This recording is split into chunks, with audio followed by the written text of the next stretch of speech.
Dictation 5 second बाद start होगा।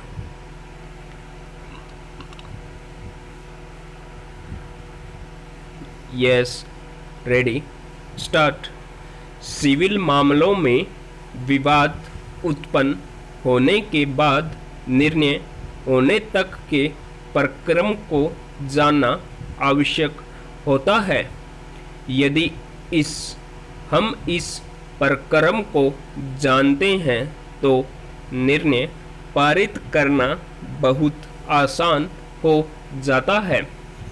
किसी प्रकार के विवाद होने पर जो सिविल प्रकृति का है तो उसके संबंध में आवश्यक अनुतोष प्राप्त करने के लिए सक्षम न्यायालय के समक्ष वाद प्रस्तुत करना होता है।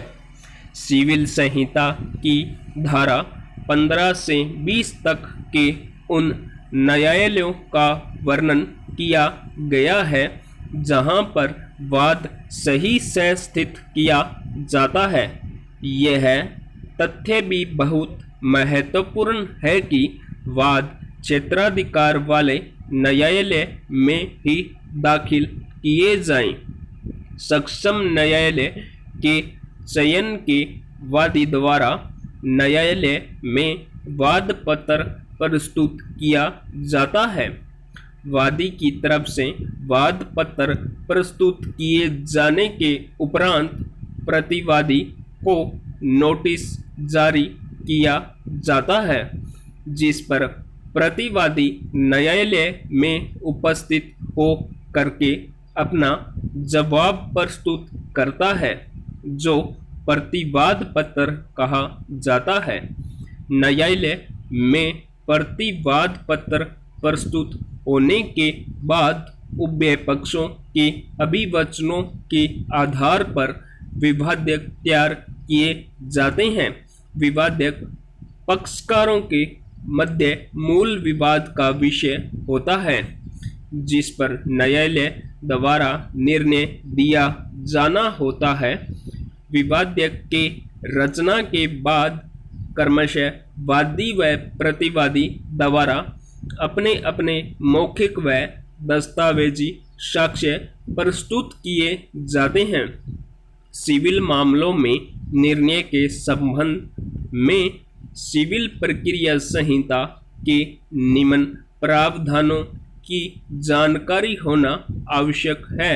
पैरा, न्यायालय मामले की सुनवाई कर लेने के पश्चात निर्णय खुले न्यायालय में या तो तुरंत या इसके तत्पश्चात यथासाध्य शीघ्र सुनाएगा और जब निर्णय किसी भविष्यवर्ती दिन को सुनाया जाना है तब न्यायालय उस प्रयोजन के लिए कोई दिन नियत करेगा जिसकी सम्यक सूचना पक्षकारों या उनके प्लीडरों को दी जाएगी।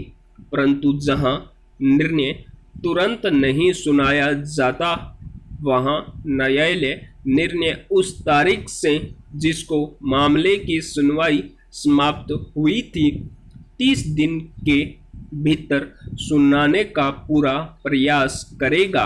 किंतु जहां मामले की आपराधिक और असाधारण परिस्थितियों के आधार पर ऐसा करना साधारणतः उस तारीख से जिसको मामले की सुनवाई समाप्त हुई थी 60 दिन के बाद का नहीं होगा और इस प्रकार नियत किए गए दिन की सम्यक सूचना पक्षकारों या उनके प्लीडरों को दी जाएगी।